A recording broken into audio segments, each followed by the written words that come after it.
Hola, buenas tardes a todos. Bienvenidos de nuevo a un webinar con nosotros, con Urgo Medical. En este webinar que queremos enfocar el control de los elementos que nos dificultan la cicatrización en las heridas.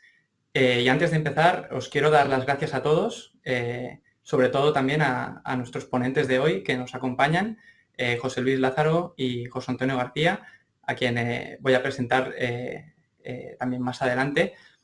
Antes de empezar, de presentarlos a ellos y de que nos cuenten un poco más en detalle todo lo que nos tienen que contar, os quería decir un par de cosas. En primer lugar, os quería decir que si nos queréis mandar alguna pregunta, tenéis alguna cuestión que queréis que os resuelvan nuestros ponentes, lo podéis hacer en un botón que va a aparecer justo ahora aquí, debajo mío, y al final del webinar vamos a resolver todas vuestras dudas, ¿vale? Sobre todo las que más salgan y aquellas sobre todo que no hayan contestado los ponentes. También, antes de empezar, dejadme contaros un poco de dónde sale la idea o la necesidad de este webinar. Como sabéis, este último año ha sido muy distinto para todos nosotros y la forma en la que nos comunicamos con vosotros, con los profesionales sanitarios, también ha cambiado. A lo largo de todo este tiempo hemos estado contactando con vosotros a través de plataformas como esta y empezamos en el primer confinamiento con los directos a través de Instagram, en los que nos contabais vuestro día a día, nos contabais cómo estaba cambiando vuestra práctica clínica y las dificultades que os encontrabais y cómo solventarlas, ¿no? Luego, a medida que fuimos capeando, como se dijo, esa primera hora, y volvimos a recuperar parte de la práctica clínica habitual, os presentamos el primer consenso nacional sobre el tratamiento del pie diabético, acompañados por sociedades científicas como la DIFUT o como la SED, y luego profundizamos, ¿no?, en un webinar donde resolvimos dudas sobre la práctica clínica de esta patología. También lanzamos un consenso sobre el tratamiento de la herida infectada que se publicó, llamado el modelo real, y tuvimos nuestro encuentro anual que llamamos Misión Compresión en un formato totalmente distinto que llamamos Misión Compresión News. Gracias a todas estas herramientas, gracias a todos estos encuentros, hemos llegado a más de 4.000 personas. En cada uno de estos encuentros os habéis conectado alrededor de 2.000 personas y tengo que decir que para el webinar de hoy había más de 3.000 registrados hace solo un momento y antes de empezar ya éramos más de 600 personas que todavía no había empezado el webinar. Así que de parte de Urgo Medical y de parte mía, muchísimas gracias por vuestro interés. Y por el feedback que nos habéis dado en estos encuentros. Hoy tendréis la oportunidad de volverlo a hacer al final de la sesión en una encuesta donde os pedimos que nos ayudéis a seguir mejorando y que nos deis feedback para saber qué podemos aportar y cómo os podemos seguir ayudando. La idea del webinar de hoy nace también de esto que os he contado, ¿no? Nace del impacto ya no solo en el paciente COVID que ha tenido la pandemia, sino en todos esos pacientes que no son pacientes COVID, pero que se han visto afectados de un modo u otro por esta situación, ¿no? Vuestra práctica clínica ha cambiado y ha cambiado el estado en el que os llega vuestro paciente, ¿no? Llegan pacientes más deteriorados, nos los contasteis en los directos de Instagram, habéis tenido que fomentar autocuidados, ayudaros del cuidador. Incluso muchas veces no podemos atender a ese paciente con la frecuencia que nos gustaría o incluso no podemos atenderlo en el centro y hemos tenido que ayudarnos de herramientas como la telemedicina, ¿no? Dada esta situación nos preguntamos, ¿no?, cómo está afectando esto a vuestra práctica clínica y qué necesidades tenéis. Lo hicimos con un ejemplo, es el ejemplo de la úlcera venosa y de la terapia compresiva. Pedimos que se contestara una pequeña encuesta, prácticamente 200 enfermeras, 200 enfermeros contestaron y os voy a poner algunas de las respuestas para que veáis, ¿no?, cómo está afectando esta situación también a la cura de esta patología. Prácticamente el 30% de los encuestados reconocía que había afectado a su decisión sobre si aplicar o no terapia compresiva y casi el 40% reconocía que cambiaba el sistema de compresión elegido para tratar a estos pacientes. Sabéis que la terapia compresiva es el tratamiento etiológico de los pacientes afectados por úlceras venosas, siendo el CREPE, el llamado CREPE, el sistema de compresión elegido en mayor medida, ¿no? Entonces esto es una afectación importante y nos preguntamos por qué. ¿Por qué ocurría esto? Pues el motivo es muy evidente, no es ninguna sorpresa, y es la imposibilidad de realizar ese seguimiento, ¿no? Esa pérdida del control del paciente, ese menor número de visitas. Pero, sin embargo, cuando os preguntamos por vuestro objetivo en la situación actual, cuál era lo que necesitabais hacer en la herida en el momento actual, el objetivo en gran medida seguía siendo cerrar la herida cuanto antes, ¿vale? Y sobre todo prevenir la aparición de complicaciones, sobre todo de la infección, ¿no? Y es por este motivo por el que el webinar de hoy sigue un poco esta necesidad, ¿no? Por eso, primero, en un primer momento, José Antonio García, que es el responsable de la consultoría de úlceras y heridas complejas de la Xarxa Sanitaria y Social de Santa Tecla, en Tarragona, que también es autor del modelo real, nos va a hablar sobre los elementos que debemos controlar para la gestión de la herida infectada. Y, posteriormente, el profesor José Luis Lázaro, que es director de la unidad de pie diabético de la Universidad Complutense de Madrid y presidente del DIFUT, y también autor de varios de los estudios de Telecenos, que también nos presentará, nos va a hablar de qué factores tenemos que controlar, qué factores nos dificultan la cicatrización de estas heridas, ¿no? Así que, sin más, agradecer a los dos ponentes, a José Antonio y a José Luis, que nos acompañen hoy, que además de dos grandes ponentes, son dos grandes profesionales en sus respectivos campos, y es un placer no solo oíros, sino compartir hoy, no diré escenario, pero sí pantalla con vosotros. Y le paso la palabra a José Antonio García.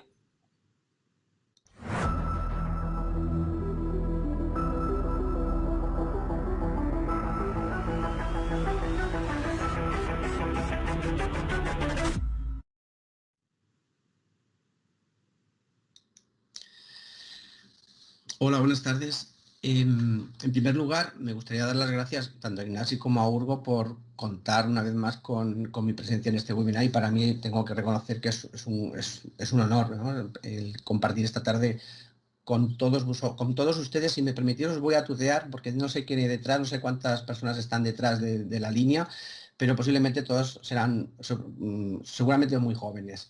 Entonces, sin más, vamos a, como decía aquel que iba a hablar de su libro, pues bueno, yo vengo a hablar de mi libro, ¿no? Vengo a hablar del modelo real, ¿no? El modelo real desde el punto de vista de la infección. Vamos a intentar hablar la infección con eso que hemos inventado o que hemos intentado organizar. Si nosotros pensamos en términos de infección, hay una serie de elementos, una serie de conceptos, una serie de situaciones en las que, bueno, podemos más o menos manejarnos, pero si las organizamos, podemos decir que la infección se sustenta sobre 4 pilares. Uno sería el exudado, los microbios, el biofilm y los detritus. Pero es importante tener en cuenta que la base de tratamiento siempre tiene que ser la limpieza completa de la lesión y el más allá. Y así, si regulamos el exudado, si eliminamos los microbios y arrollamos el biofilm y, por supuesto, limpiamos los detritus, vamos a hacer caer ese templete, esa infección, y la vamos a hacer desaparecer. Esta forma de organizar los elementos que pueden causar la infección en una lesión está siempre sustentada sobre la limpieza completa de la lesión y del más allá. Podéis encontrar esta publicación en abierto en la revista de diciembre de la revista Roll, y tengo que decir, y aquí aprovecho para dar las gracias a los otros autores del modelo real, que son Estrella Mesa y Ana Roig, junto con Ignacio Torroella, que también nos ha ayudado. Nosotros somos los cleaners, y a partir de aquí vamos a intentar dar una serie de ideas, una serie de conceptos, e intentar clarificar situaciones. Bien, me gustaría decir, en primer lugar, que siempre el cuidado de las heridas siempre tiene que hacerse de una perspectiva integral desde el punto de vista de la persona en todas sus dimensiones, teniendo a la persona dentro de un rol activo en el proceso, en lo que podemos llamar el empoderamiento. Y nuestra máxima es cuidar personas para cuidar heridas. Pero siempre delante de una lesión tengo que ir a parar, o lo primero que tengo que pensar es el tratamiento etiológico. Por mucho que yo utilice el modelo real o cualquier otro modelo, si no tengo un tratamiento etiológico de cualquier lesión que yo tenga delante, no voy a tener éxito a la hora de cicatrizarla. Yo tengo que saber si estoy delante de una úlcera neuropática, una úlcera venosa, si es una isquemia, si es un pioderma o una úlcera neoplásica. Siempre tengo que ir a tratar el tratamiento y siempre voy a buscar el tratamiento etiológico, porque por ejemplo un exudado descontrolado, si yo no identifico cuál es la causa de ese exudado, puedo gastar todos los apósitos que tenga en el almacén y no voy a conseguir solucionar el problema. Pero fundamental, siempre la gestión de cuidados basada en lo que es el juicio clínico, vamos a descubrir un problema desde el punto de vista del juicio diagnóstico, vamos a emitir un diagnóstico y a partir de ahí vamos a buscar qué solución y vamos a buscar cuál sería esa cura que voy a hacer. En definitiva, lo que voy a hacer va a ser emitir un juicio terapéutico. Pero nunca, si lo primero que yo pienso es siempre el juicio terapéutico, qué es lo que voy a aplicar en una lesión, me voy a equivocar. Siempre tengo que partir del juicio diagnóstico.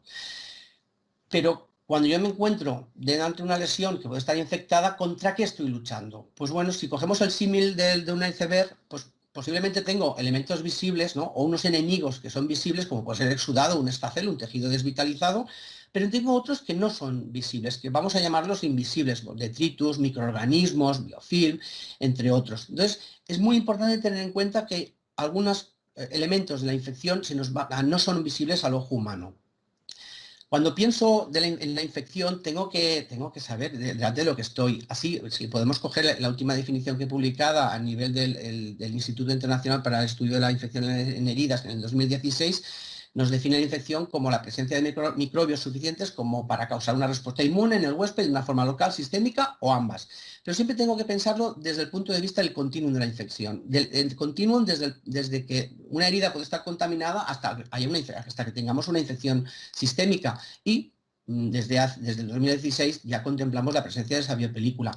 Nosotros podemos tener una lesión en la que tenemos una infección extendida, como puede ser en la fotografía que está marcada, o puede ser una infección local a nivel perilesional, o incluso una infección en la que no es visible al ojo humano, pero bajo una fluorescencia puedo identificar dónde puede haber un saco, pero en este caso, por ejemplo, una pseudomonas.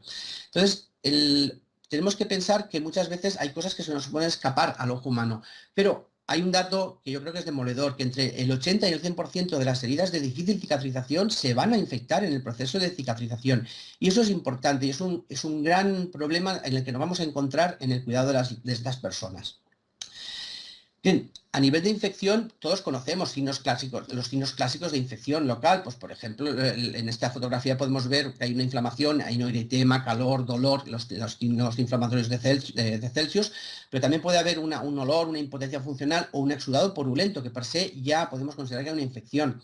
Pero también tenemos signos sutiles de infección local que a veces no son tan fáciles de identificar. Así tenemos, por ejemplo, tejido hipergranulado, una granulación friable que sangra con mucha facilidad, puentes epidérmicos, esa situación en la que a veces los profesionales decimos es que cierra en falso, es que estamos hablando que a lo mejor hay un puente epitelial y no se está produciendo una cicatrización correctamente, un embolsamiento de los bordes, un retraso en la cicatrización, un aumento del dolor que no había y de repente aparece, un aumento del mal olor o incluso un dolor nuevo que no estaba presente en ese momento. Cuando hablamos del diagnóstico, nosotros tenemos que identificar la diagnosis de la infección es meramente clínico, inminentemente son los signos clínicos que me van a determinar si hay infección o no. Por supuesto, tengo pruebas complementarias y el tratamiento. Eso sería cómo yo tengo que hacer el abordaje de esa situación.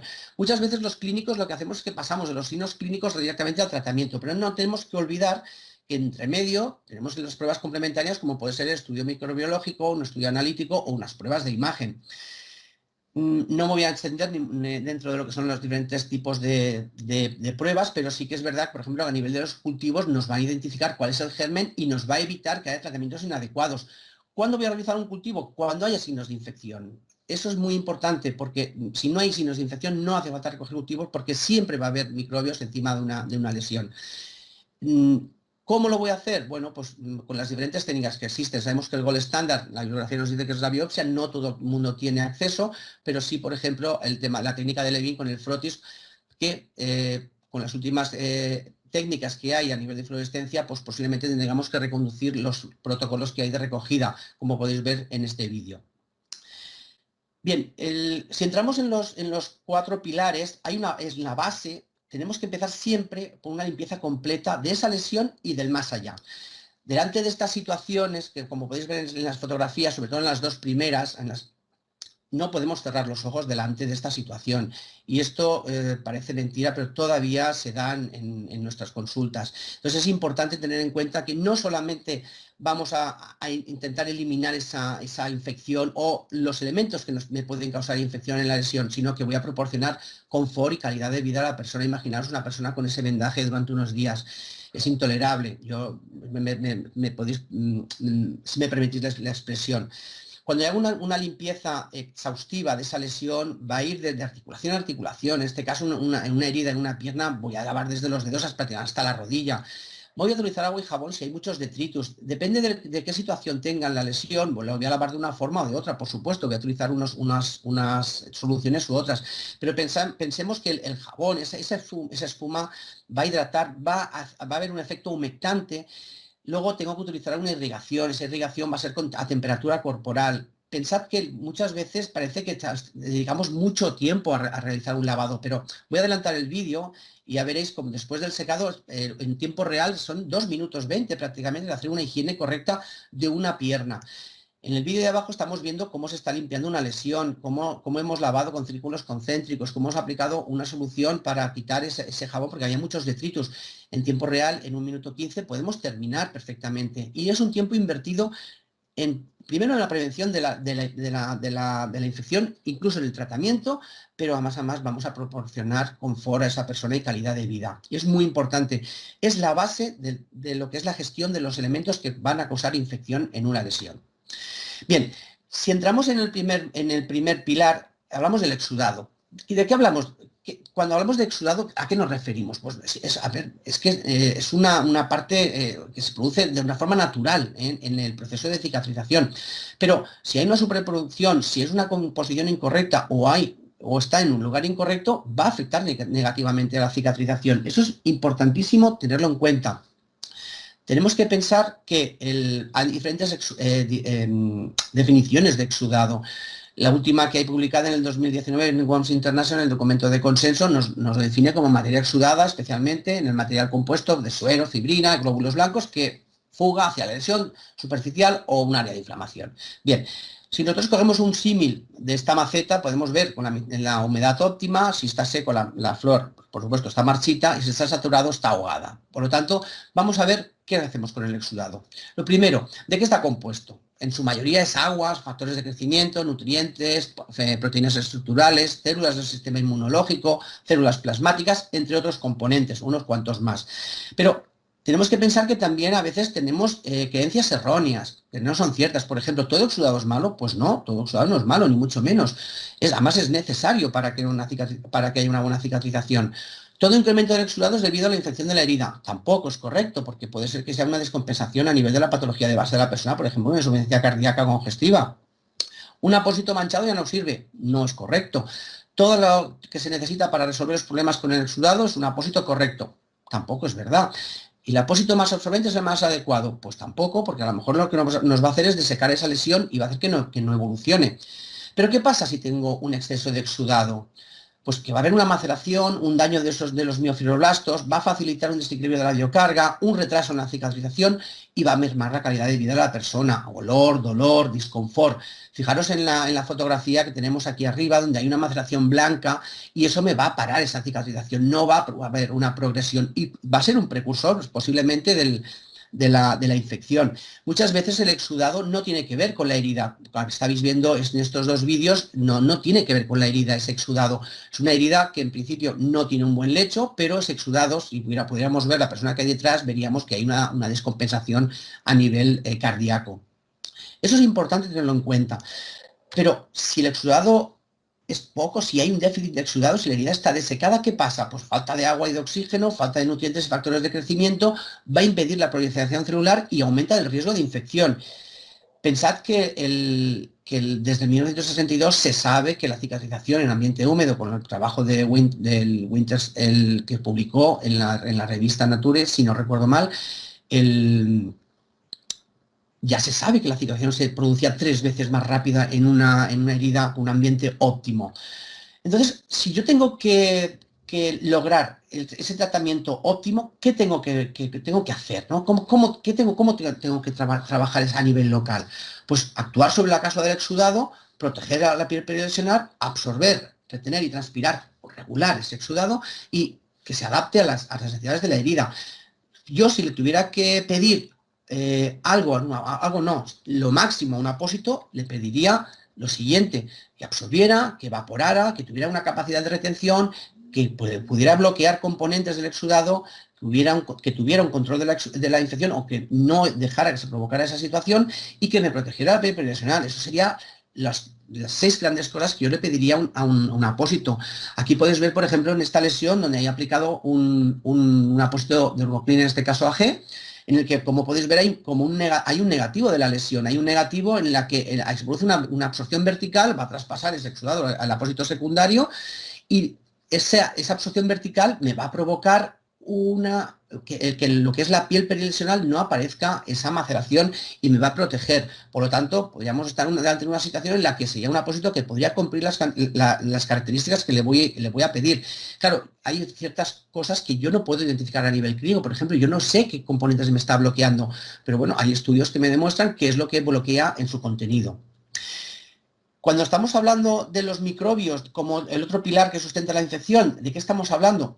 Bien, en el 2016 el Instituto Internacional para el Estudio de la Infección de las Heridas nos dice que tenemos que cambiar el término bacterias por el microbios. ¿Por qué? Porque dentro de lo que es el continuum de la infección no solamente hay bacterias que van a provocar esa infección, sino que puede haber levaduras, hongos, virus, parásitos. Y por ende, tenemos que cambiar el término carga bacteriana por el término de carga biológica, carga microbiana o biocarga. Pero siempre desde un abordaje holístico. A optimizar la respuesta del huésped, la persona tenemos que tratarla en todas sus dimensiones, la física, por supuesto, pero en todas las otras dimensiones. Tengo que intentar reducir ese número o virulencia de los microorganismos en la herida y optimizar el hecho de la lesión, lo que es el entorno de lo que es la cicatrización. Pero ¿cómo lo hago? ¿Qué tengo yo para poder eliminar esos microbios? Por un lado tenemos los antibióticos, pero tenemos que pensar que los antibióticos solo son activos frente a bacterias.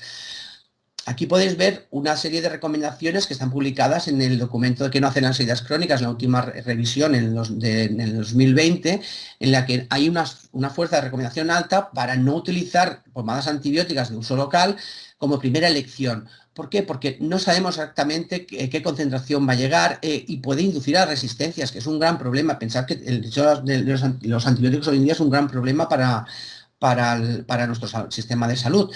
Y sobre todo no utilizar antibióticos por vía que no sea la que sea adecuada. Por ejemplo, todos hemos visto situaciones en las que gotas óticas se han aplicado encima de una lesión y eso no deberíamos utilizarlo por el tema sobre todo de las resistencias.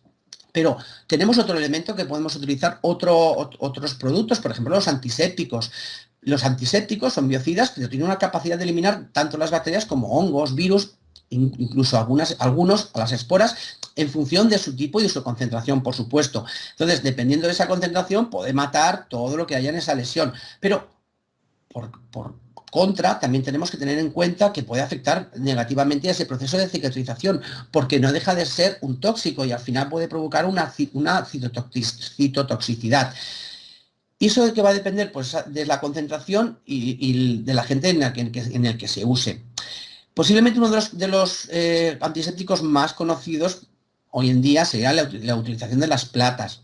Hay platas de diferentes tipos, puede ser, por ejemplo, la elemental o la metálica o la plata compuesta, pero tenemos que tener en cuenta que no todas las platas van a ser iguales.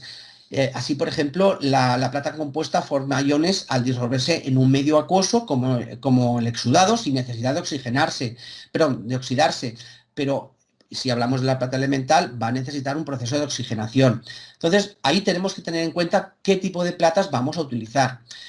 Si hablamos de antisépticos o soluciones de limpieza, tengo que saber qué voy a seleccionar para poder tratar la infección. Yo sé que si utilizo suero fisiológico no va a tener ningún efecto a nivel de citotoxicidad, pero tampoco va a haber un efecto sobre la biopelícula.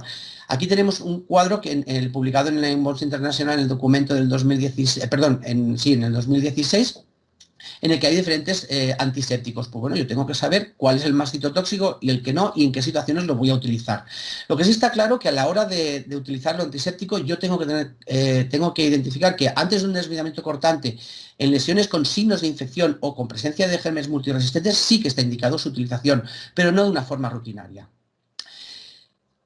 En el 2012 hubo un trabajo sobre el consenso de la utilización de las platas y nos recomendaban, si yo aplico un tratamiento con plata, si hay una mejoría en 2 semanas o menos, se puede retirar la plata y continuar con el tratamiento con otro. Pero si en 2 semanas hay un tratamiento que va a mantener los signos de infección, pero con una evolución favorable, vamos a seguir con esa plata y vamos a reevaluarlo a los 7 días. Pero si en 2 semanas no he conseguido ninguna evolución, hay que retirar ese tratamiento y hay que volver a reconsiderar, hay que volver a diagnosticar qué es lo que está pasando. ¿Qué es lo que tenemos que pedirle o que tenemos que identificar como mejor tratamiento antimicrobiano? Pues aquel que no me cree resistencias, que no sea citotóxico o que sea lo menor tóxico posible y que tenga evidencia detrás para utilizarlo de una forma eficiente y correcta. Cuando hablamos de la situación de la biopelícula o el biofilm, tenemos que arrollar esa biopelícula, pero fijaros, hay situaciones en las que esa biopelícula se genera como una a nivel clínico, ¿no? A nivel visual, a nivel de ojo clínico, ¿no? Yo puedo ver esa biopelícula, cómo se puede desprender, y ese tejido de granulación que en principio parece sano, pero no lo es un tejido hipergranulado. Posiblemente estamos en una situación de infección, con un signo de infección subclínica, pero además con una inflamación de bajo grado que se va a matar en el tiempo y me va a reducir y me va a alargar ese proceso de cicatrización. También puede aparecer una biopelícula, una lesión por segunda intención quirúrgica, por ejemplo, un quiste sacro. Aquí podemos ver incluso un embolsamiento de esos bordes, ese tejido de granulación. Después de desbridar esa película, vamos a ver esa hipergranulación, pero a veces se encuentra incluso en el lecho de la lesión, vas haciendo desbridamientos, va generando esa epitelización en los bordes de una forma tórpida y prácticamente hasta el último momento estamos desviando esa biopelícula en el tiempo. Es muy, si me permitís la expresión, muy pesado de gestionar, pero no tenemos que bajar la guardia. Cuando estamos hablando de la biopelícula hay un proceso de formación. Esa formación se va a desarrollar de una forma en que hay un segundo momento en el que se van a unir esas microcolonias y es un momento de irreversibilidad. A partir de ahí ya no hay vuelta atrás. Esa película se va a instaurar. En esta fotografía podemos ver que en el borde distal de esta lesión aparece un embolsamiento de ese borde. Y ahí debajo hay como una especie de gelatina. Si no actúo directamente y rápidamente, en cuestión de pocos días seguramente estará todo el lecho cubierto por esa biopelícula. Las últimas recomendaciones pasan por considerar que hay presencia de biopelícula en el 100% de las heridas de difícil cicatrización. Y es importante tenerlo en cuenta porque esta situación de... es una de las principales razones del retraso en la cicatrización de las lesiones. Normalmente la biopelícula o esa estructura es microscópica, no la vamos a ver a simple vista. Solo cuando no hemos actuado durante largo tiempo sobre ella puede aparecer esa situación, esa capa más o menos translúcida, más o menos gruesa, un aspecto brillante encima de esa lesión. Pero a veces, encima de ese lecho, puede haber una biopelícula. Si lo pudiéramos mirar al microscopio electrónico, podríamos ver esa estructura, aunque no es visible al ojo humano. A veces en una situación en que hay tejido desvitalizado, ya vemos que aquí hay signos de infección, pero aquí, si ampliáramos, podríamos ver que incluso la biopelícula está presente en ese lecho, conjuntamente con ese esfacelo. Es muy interesante el conocer la cronología de lo que es la formación de la biopelícula. Así podemos ver que en unos minutos los microorganismos planctónicos se van a adherir a esa superficie de la lesión, pero es que en cuestión de 2 a 4 horas van a formar esas microcolonias muy fuertemente adheridas. al cabo de unas 6 o 12 horas van a desarrollar esa gelatina, esa EPS inicial, que van a presentar cada vez más resistencias a los biocidas, tanto antibióticos como antisépticos. Pensad que solamente el 35% de los antibióticos va a ser efectivo. A las 24 horas se van a recuperar de esa erupción, de ese desvidamiento que hacemos a nivel mecánico, y van a formar de nuevo otra vez biopelículas maduras. Pero en 2 o 4 días van a formar otra vez esas colonias, van maduras, se van a reproducir de forma planctónica o por fragmentos. Muchas veces cuando removemos esa biopelícula, la desvidamos, pueden quedar fragmentos. Esos fragmentos pueden volver a sembrar esa biopelícula, o de una forma planctónica en el que hay como una ducha, ¿no?, de esos microorganismos, y vuelven otra vez a aparecer esa biopelícula. Bien, ¿qué tenemos para poder arrollar esta biopelícula? La estrategia multimodal. Y es tan fácil y tan complicado como la limpieza, el desviamiento y los biocidas. Fijaros, hay un estudio a nivel in vitro realizado con Urgoclina G, en el que, por ejemplo, aquí podemos ver un biofilm del MARSA sin tratar, y a las 24 horas tratado con el apósito. Como podéis ver, prácticamente se ha desintegrado esa biopelícula en 24 horas. Entonces, pero nosotros solamente con el apósito no lo lograríamos si no seguimos limpiando y desvidando y aplicando esos biocidas hasta deshacernos de esa biopelícula. A nivel clínico, claro, eso era a nivel de laboratorio, ¿no? Pero a nivel clínico, yo puedo ver como aquí en esta zona del tendón de Aquiles hay una biopelícula, aparte de otros detritus y esos bordes hiperqueratósicos, donde vamos a ir desprendiendo esa biopelícula poco a poco, pero llega un momento en el que vemos un tejido de granulación que está hipergranulado, es un tejido que a lo mejor sangra con facilidad. Son signos clínicos de infección subclínica son signos de infección subclínica. Y no podemos dejar de realizar esa remolición, remover esa biopelícula, porque se va a volver a formar posiblemente en pocas horas. ¿Cuál sería el mejor abordaje de la biopelícula? Medidas físicas, desvidamiento y biocidas. Medidas físicas, ya hemos dicho, limpieza, pero no solamente de la herida, sino del más allá. Es importante realizarlo en cada cura. Remover es fundamental, una evidencia, pero no es suficiente. Vamos a necesitar biocidas, antibióticos, antisépticos, apósitos antimicrobianos, pero con evidencia. Esto no tenemos que olvidarlo. Cuando hablamos de detritus, ¿de qué estamos hablando? Los detritus, en definitiva, son residuos que van a venir de la descomposición de la cicatrización, dentro de lo que es el proceso, pero también pueden ser externos, por ejemplo, productos sanitarios que hemos aplicado. Pensad que la presencia de estos detritus en el lecho de la lesión supone, primero, un retraso en la cicatrización, puede impedir el avance de las etapas, pero también se convierte en un sustrato, en un caldo de cultivo, donde se van a desarrollar carga microbiana, va a haber una infección local y, por supuesto, seguramente una biopelícula, porque tenemos que pensar que en estas heridas de cicatrización el 100% de esas lesiones pueden tenerlo. El detritus va a suponer un entorno ideal para esa adhesión de los microorganismos en la biopelícula. Y el riesgo de infección y detritus están íntimamente relacionados. Pensad que una máxima es que no hay una herida limpia cuando hablamos de una infección local. Si nosotros pudiéramos verlo al microscopio, veríamos que hay siempre gérmenes. A veces podemos utilizar fluorescencias donde podemos ver una lesión que hay detritus en todo lo que es la piel periodontal, que son evidentes. Aunque el tejido está granatoso, está hipergranulado, no hay carga de infección a nivel de carga de 10 elevado a 4, pero como podemos ver en fluorescencia está completamente lleno de detritus la piel periodontal y los bordes. A veces nos encontramos en unas situaciones de infección local donde vemos que la lesión tiene una infección, pero ¿dónde estaría abocada esa infección? Podemos ver con fluorescencia cómo aparece un saco de pseudomonas aquí en este caso, y que se va a perpetuar incluso cuando la lesión ha mejorado, todavía hay presencia. Si bajamos la guardia, esa herida no va a progresar y se va a mantener como en la primera foto. Para limpiar los detritus, todos conocemos, aparte de la limpieza que podemos hacer, los diferentes tipos de desvidamiento, pero también tenemos que tener en cuenta que hay productos que nos ayudan, por ejemplo, el desvidamiento electrostático con las fibras poliabsorbentes que contienen, por ejemplo, el apósito de ya lo diré después. En las fibras poliabsorbentes con los polímeros de poliacrilato y el núcleo acrílico. siempre es necesario una limpieza y un desbridamiento continuo del lecho de la herida para eliminar los detritus. Y eso es fundamental. Si no limpiamos, eliminaremos los detritus. Pero, ¿qué nos aporta un tratamiento local de la limpieza? Pensad que la necesidad de ese tejido desvitalizado no debería ser un proceso puntual, sino que es un proceso continuo. En cada cura tenemos que realizar esa limpieza y muchas veces el desbridamiento. Y eso nos va a ayudar a reducir ese riesgo de infección o incluso a reducir esa carga microbiana que hay en la lesión.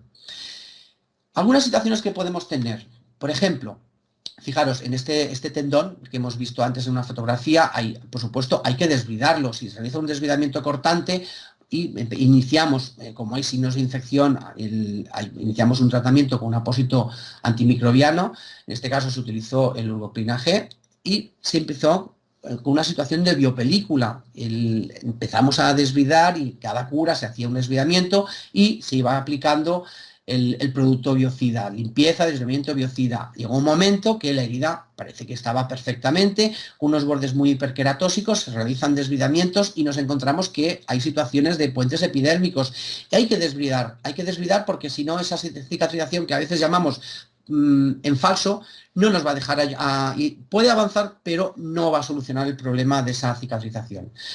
A veces nos encontramos con que hay una situación, se aplica un apósito en el que se genera una situación de infección y empieza a haber un incremento del exudado, una denudación de la primera lámina por contacto con ese exudado, muchísimos detritos y hay que limpiar, hay que desbridar y a partir de ahí cambias el tratamiento, pones un apósito biocida y a veces nos encontramos con la situación que aplicar un anestésico local, como puede ser la EMLA, si nos pasamos de tiempo, pueden aparecer esta situación de isquemia en los bordes, pero que es reversible en cuestión de una hora o así, se han revertido. Situaciones del maleolo, que a veces es muy complicado trabajar las lesiones en el maleolo. Nos vamos a encontrar otra vez signos clásicos de infección, tenemos que intentar desbridar, limpiar, tenemos que arrollar esa biopelícula y a partir de ahí ser muy constantes con las estrategias que hemos planteado y a partir de entonces podemos llegar a tener una lesión que empieza a tener una coloración, empieza a tener unos bordes de crecimiento, sobre todo en la parte más superior, pero en el borde distal ya vemos que todavía hay una serie de socavamiento, todavía no hay esa playa de epitelización. Y luego hay lesiones en las que no tenemos infección, simplemente hay detritos y lo único que hay que hacer es limpiar esos detritos, aplicar el tratamiento adecuado y la lesión va a cicatrizar sin ningún tipo de problema. Bien, llegado a este punto, si controlamos los 4 pilares de que sustentan la infección sobre la base de la limpieza completa, vamos a hacer caer esa infección y vamos a hacerla desaparecer. En definitiva, tenemos que cuidar personas para cuidar de heridas y, si me permiten, les animo a unirse al movimiento Cleaners. Y hasta aquí. Muchísimas gracias por su atención. Muchísimas gracias, José Antonio. La verdad es que hay muchísimas preguntas ya, es un tema que despierta mucho interés. Además es un lujazo disponer de esta biblioteca de imágenes y de vídeos súper didácticos. Entonces, si me permites, antes de dar paso a José Luis, quería comentar un par de cosas desde mi humilde posición. Primero, algunos nos estáis preguntando si se podrá ver el webinar más tarde. Sí, se podrá ver el webinar, os lo vamos a mandar, no os preocupéis. Y luego, como os decía, antes de pasar a José Luis, un par de cosas también sobre la infección.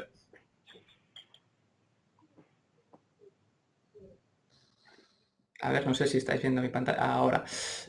Perfecto. Os decía que desde el punto de vista de Urgomedical, el resumen de lo que nos estaba contando José Antonio, al final es que no debemos olvidar estos 3 elementos dentro del proceso infeccioso, que a menudo imaginamos como solo la consecuencia de esos microbios que están presentes en las lesiones, pero que no debemos hacerlo así porque, como ya nos ha contado José Antonio, esos microbios van a estar presentes siempre. Entonces, lo que nos va realmente a dificultar la gestión de estos elementos de estas heridas, perdón, son estos 3 elementos. Son las biopelículas, el biofilm, que generan estos microorganismos, y luego la respuesta que generan estos microorganismos en nuestro sistema, debido a la inflamación que produce, ¿no? El elevado exudado y esa presencia de detritus. Con la complejidad que además estos elementos van a retroalimentar, ¿vale?, la proliferación de estos microbios, con lo que estamos en un círculo vicioso, en una acción sinérgica, ¿vale?, ¿vale? Que nos obliga a tratar estos tres elementos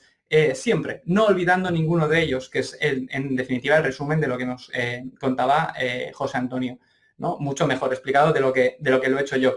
Pero al final, este es el motivo por el que nosotros proponemos Urgoclina G en este escenario, porque es un producto que gracias a la combinación de dos tecnologías nos permite abordar cada uno de estos cuatro elementos, ¿de acuerdo? Estas dos tecnologías, muy resumidamente, son en un primer lugar la TLCAG. La TLCAG es una matriz que tiene partículas de hidrocoloide y componentes lipídicos que nos va a permitir el qué, hacer una liberación de sulfato de plata, de ese ion plata, para tener una acción antimicrobiana, pero también no olvidemos que nos permite esa retirada traumática muy importante, mantiene un ambiente húmedo en la lesión y por lo tanto promueve el crecimiento de los fibroblastos, ¿vale? Pero que esta tecnología, combinada con las fibras poliabsorbentes que ya ha mencionado antes José Antonio, es la que nos va a permitir realmente tocar todos los otros elementos. ¿Por qué? Pues porque estas fibras que se componen de poliacrilato de amonio y que tienen un núcleo acrílico,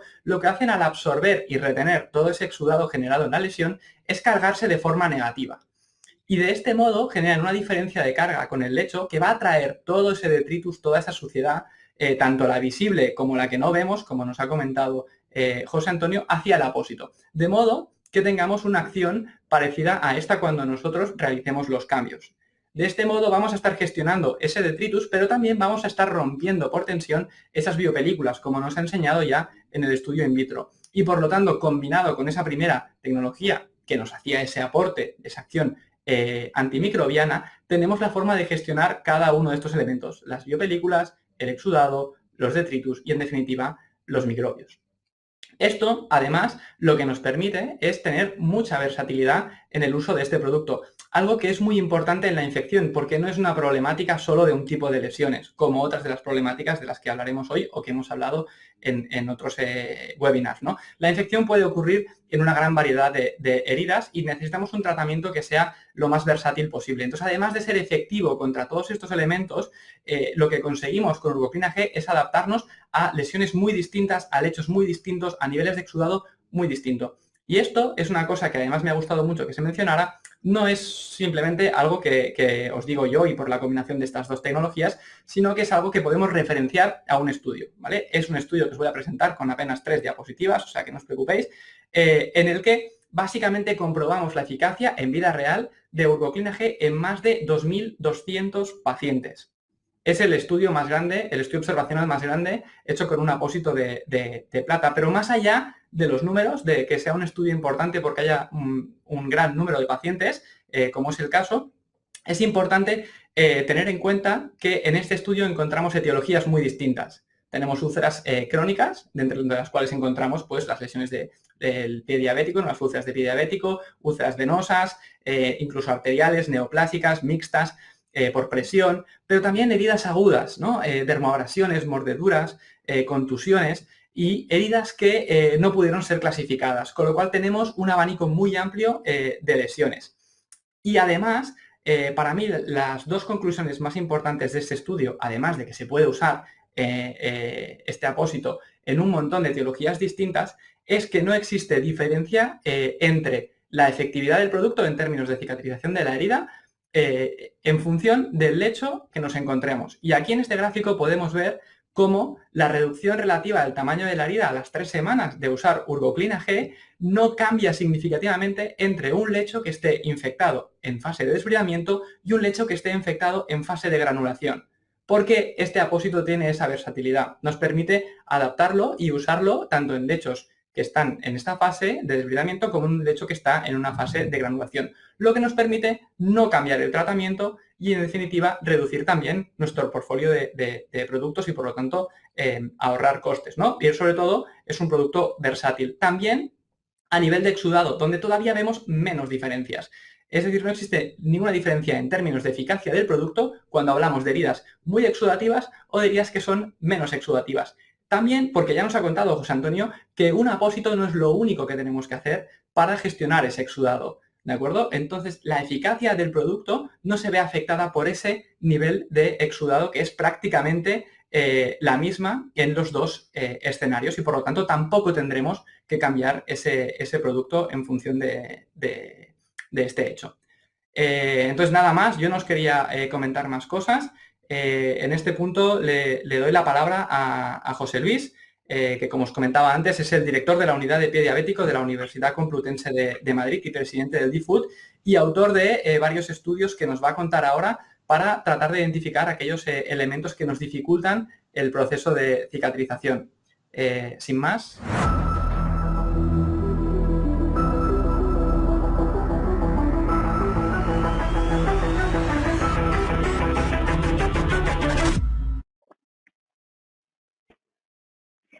Bueno, buenas tardes.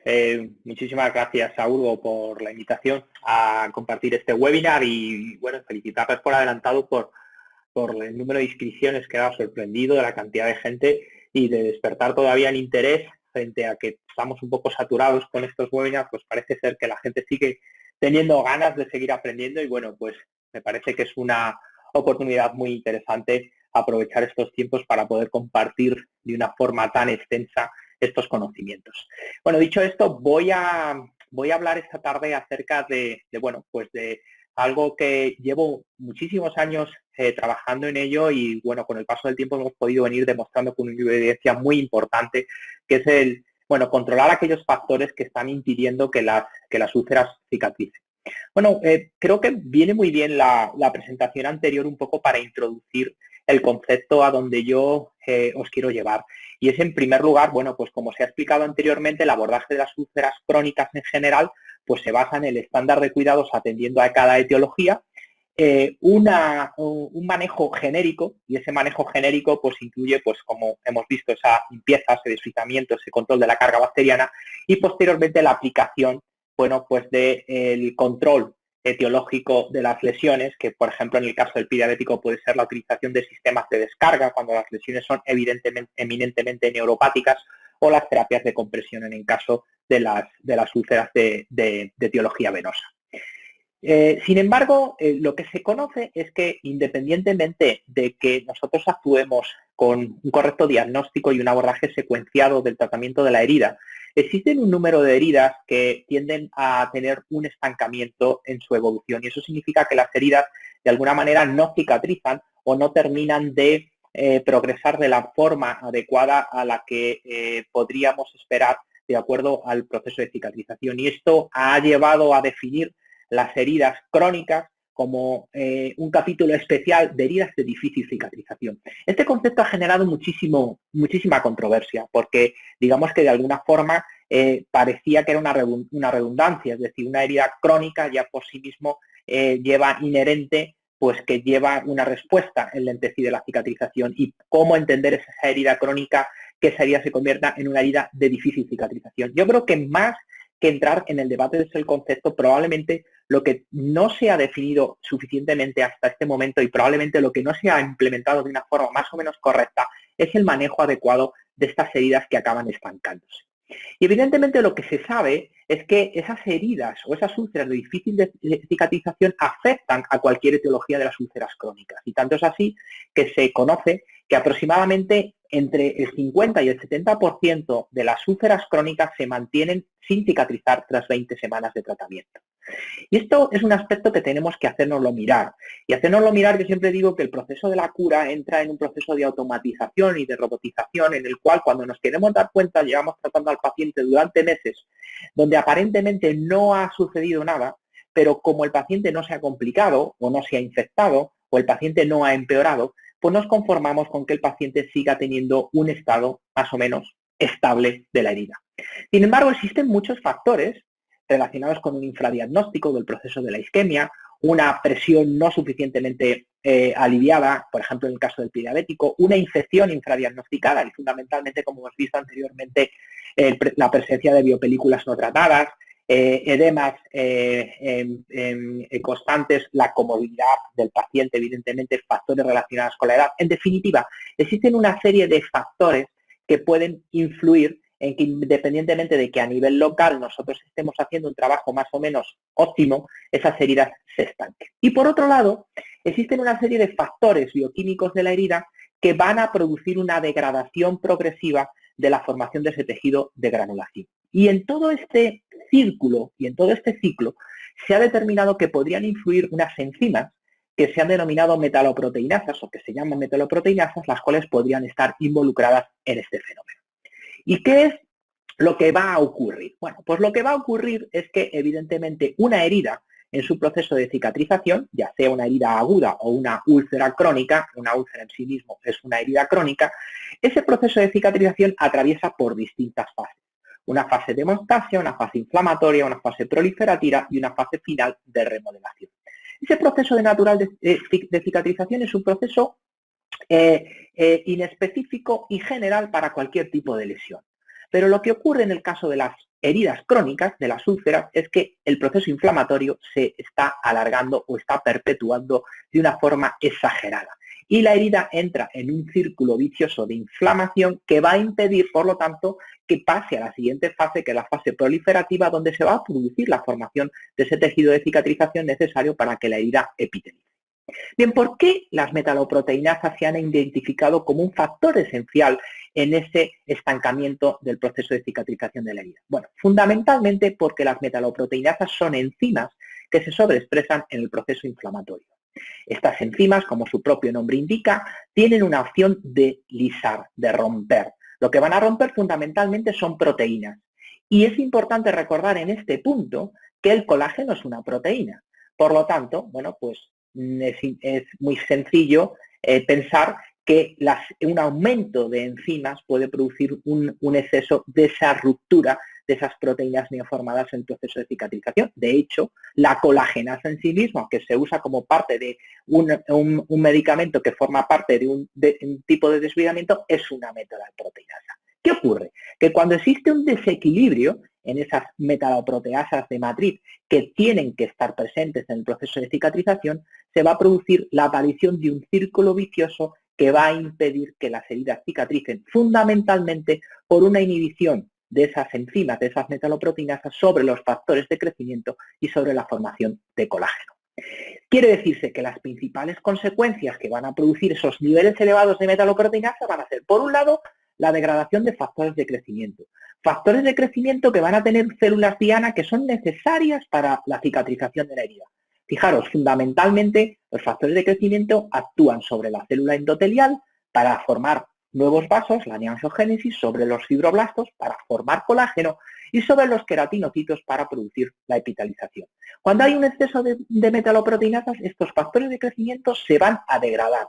Por lo tanto, la célula va a perder ese mensajero celular, ese mensajero intracelular, y por lo tanto no se va a producir ese cambio fenotípico para la producción de, evidentemente, nuevos vasos, colágeno y epitelización. Por otro lado, se va a producir una deposición de colágeno de forma anárquica. ¿Esto qué significa? Bueno, todos conocemos que las úlceras que se cronifican y se estancan, con el paso del tiempo pues se acaban ensuciando y acaba apareciendo o acaba presentándose un tejido no viable. Ese tejido no viable, en la mayor parte de los casos, es colágeno no organizado, el famoso esfacelo. Y ese esfacelo es colágeno no organizado que finalmente se ha producido a consecuencia que el fibroblasto ha generado colágeno, pero el colágeno no ha conseguido establecer ese tejido, ese mallaje para formar un tejido de granulación. ¿Qué ocurre? Que ese colágeno se degrada y forma lo que conocemos como ese esfacelo. Bien, al final fijaros cómo la consecuencia de un nivel elevado de metaloproteinasas incide directamente sobre el proceso de cicatrización. Por un lado, alterando la acción de los factores de crecimiento sobre las células dianas que son necesarias para producir la cicatrización y por otro lado, produciendo una oposición o una deposición de colágeno anárquica y formando por lo tanto un tejido esfacelado o un tejido no viable que va a impedir en sí mismo la cicatrización de la úlcera. Bien, esto de las metaloproteinasas, que es algo que se lleva hablando de ello muchísimos años, ¿hasta qué punto es frecuente o cuánto de frecuentes son cuando estamos hablando de heridas agudas o crónicas? Bueno, yo he publicado, junto a otros compañeros del grupo de investigación y un panel de expertos internacionales, una revisión sistemática sobre los niveles de metaloproteasas y una revisión sistemática y un metaanálisis sobre los niveles de metaloproteasas en heridas, en los cuales lo que hemos llegado a hacer una conclusión muy sencilla. Miren ustedes, las úlceras, las heridas crónicas, tienen niveles de metaloproteasas elevadas. ¿Cuántas? En principio, la mayoría. Pero bueno, vamos a ser un poco más exactos. Fíjense, aproximadamente entre el 40 al 60% de las úlceras que permanecen abiertas tras 12 semanas de tratamiento van a tener niveles de metaloproteasas elevadas. En resumen, más de la mitad de las heridas que no tienen una buena respuesta al tratamiento. Cuando estamos tratando una herida que acorde a todos los mecanismos que nosotros estamos haciendo de protocolos de curación. Por ejemplo, imaginaros que vamos a seguir todas las recomendaciones que nos ha dado nuestro compañero anteriormente sobre el desvidamiento, la limpieza, la utilización de apósitos, y la herida no responde. Bueno, pues en ese caso, el nivel de metaloproteasas puede estar presente elevados hasta en el 80% de los casos. Pero incluso hay heridas que, siendo bien respondedoras, se ha demostrado que tienen elevados niveles de metaloproteasas cuando se comparan sobre todo de heridas agudas. Es decir, el concepto, para no liar mucho la definición, es que todas las úlceras crónicas tienen niveles de metaloproteasas elevadas y que además esas metaloproteasas se van a ir elevando a medida que pasa el tiempo, porque ese estancamiento inflamatorio va a dejar un reservorio, va a dejar de alguna manera un nivel acumulativo de metaloproteasas en la herida, que va a hacer que la herida, cuanto más tiempo pase, más difícil sea de cicatrizar. En definitiva, al final vamos a tener heridas que están estancadas en el proceso de cicatrización. Bueno, ¿puede existir algún tipo de tratamiento que mejore la cicatrización de estas heridas incidiendo sobre los niveles de metaloproteasas? Bueno, pues existen apósitos que se han diseñado para el control de las metaloproteinasas, como por ejemplo el apósito de la tecnología TLC-NOS, el apósito UrgoStar, que es un apósito que en la base de la tecnología lipilocoloide, que es un apósito de patente de Urgo, lo que hicieron es impregnar este apósito con octosulfato de sacarosa. Y el octosulfato de sacarosa, ¿por qué se introdujo en este apósito? Bien, porque tiene dos mecanismos de acción interesantes. El primer mecanismo de acción es que controlan los niveles excesivos de metaloproteinasas. ¿Qué significa que controlen los niveles excesivos de metaloproteinasas? Que de alguna manera lo que va a ocurrir es que van a favorecer la acción de los factores de crecimiento y se va a interrumpir la degradación perpetua que las metaloproteinasas producen sobre la matriz extracelular. Las metaloproteinasas, su papel fundamental es la de generar vías, senderos en la matriz extracelular para que los fibroblastos aposicionen colágeno. Cuando tenemos un montón de metaloproteinasas es como tener un cortacésped en un campo que está sin control y que nos va haciendo caminos, haciendo, digamos, un destrozo en toda esa pradera de césped sin que siga un orden lógico, es decir, de una forma anárquica.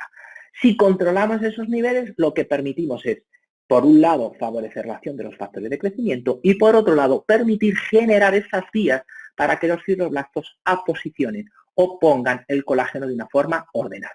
Pero además, este apósito de octosulfato de sacarosa tiene un efecto muy importante y que de forma reciente, de una manera reciente, se ha demostrado, como vamos a ver a continuación. Es que favorece la neangiogénesis. Y esto es muy interesante, porque ya no estamos hablando solamente de que el control de las metaloproteinasas resete, reinicie la úlcera, la cicatrización, sino que estamos hablando de que además el apósito puede permitir la formación de nuevos vasos en el lecho de la herida. Y esto es muy importante, porque esa formación de nuevos vasos va a garantizar la llegada de más oxígeno y más nutrientes al nuevo tejido, que va a tener más demandas metabólicas para cicatrizar.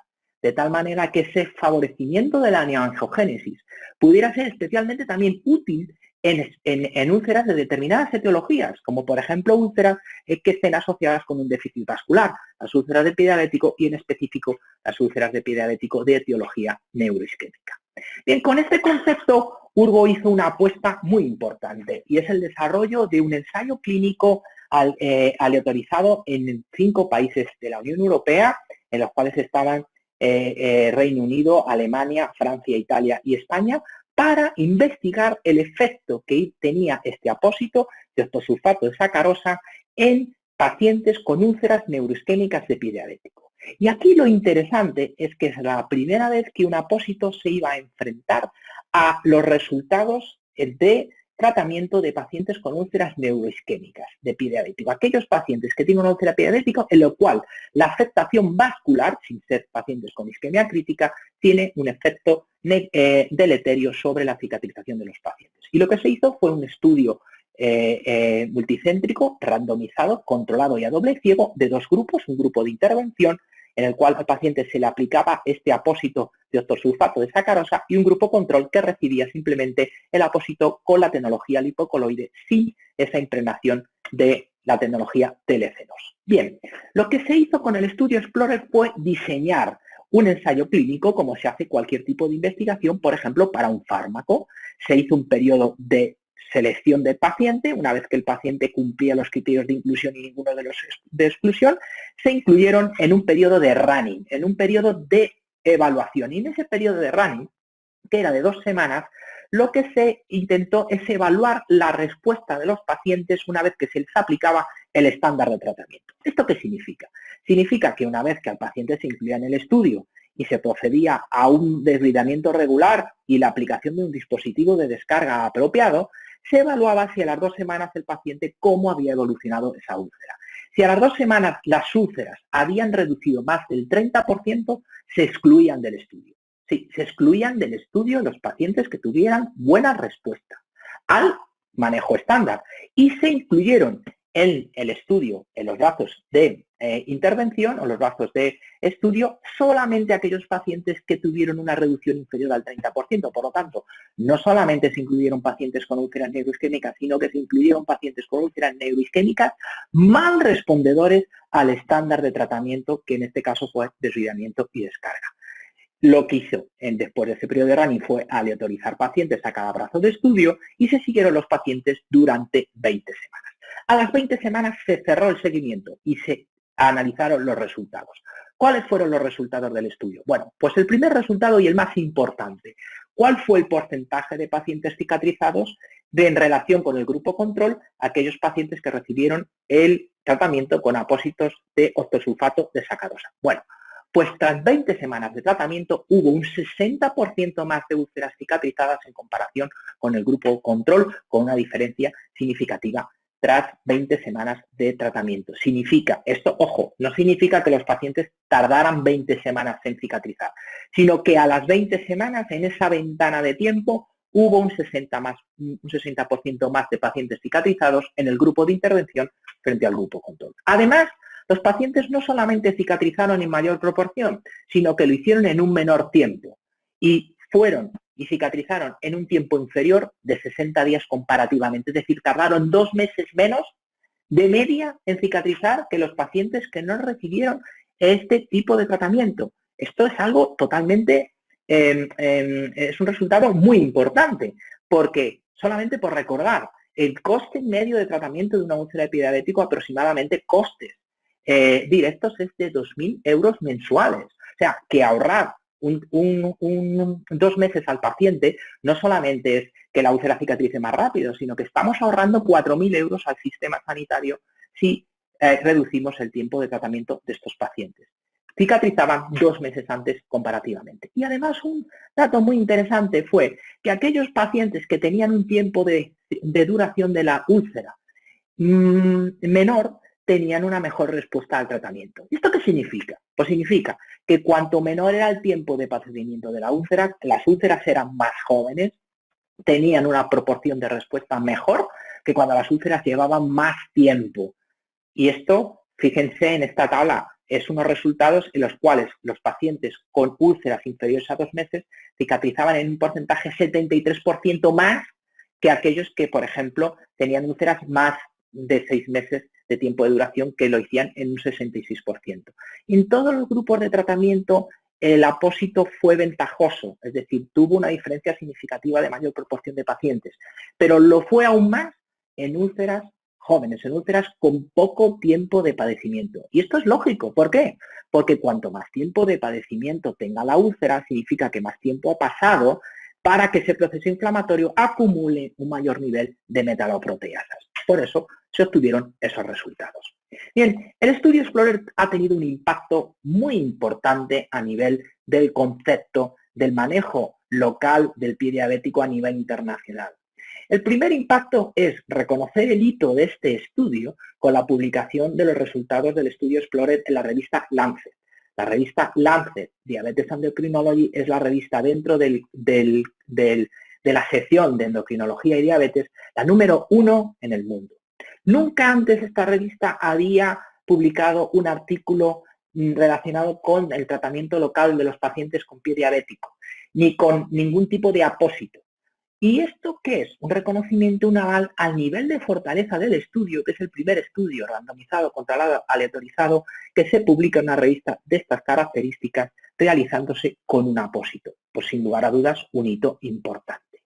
Y evidentemente este hito o esta publicación ha dado pie a que una vez que se haya realizado ese estudio, ese ensayo clínico aleatorizado, un ECA, se hayan incluido este tratamiento en las guías internacionales de recomendaciones de estándares de tratamiento en las úlceras de pie diabético. Por ejemplo, en las guías del International Working Group Diabetes Food, que es un grupo de trabajo internacional de pie diabético que cada 4 años lanza nuevas guías sobre recomendaciones de la prevención y manejo del pie diabético, ha incluido en su última versión del año 2019 considerar el uso de apósitos impregnados en fosfato de sacarosa en úlceras de pie diabético neuroisquémicos no infectadas, de acuerdo a los resultados del estudio Explorer. Ojo, y esta recomendación es la recomendación del estándar de manejo según el International Working Group Diabetes Food. Quiere decirse que el tratamiento hasta el momento de úlceras de pie diabético neuroisquémico es el tratamiento mediante apósitos impregnados en fosfato de sacarosa. Además, se ha reconocido la ventaja de esta terapia, incluyendo esta recomendación en las guías NICE. Las guías NICE, que creo que mucha gente las conoce porque son guías muy reconocidas a nivel internacional, son guías que regulan los protocolos y los tratamientos de determinadas enfermedades a nivel del sistema de salud de Reino Unido.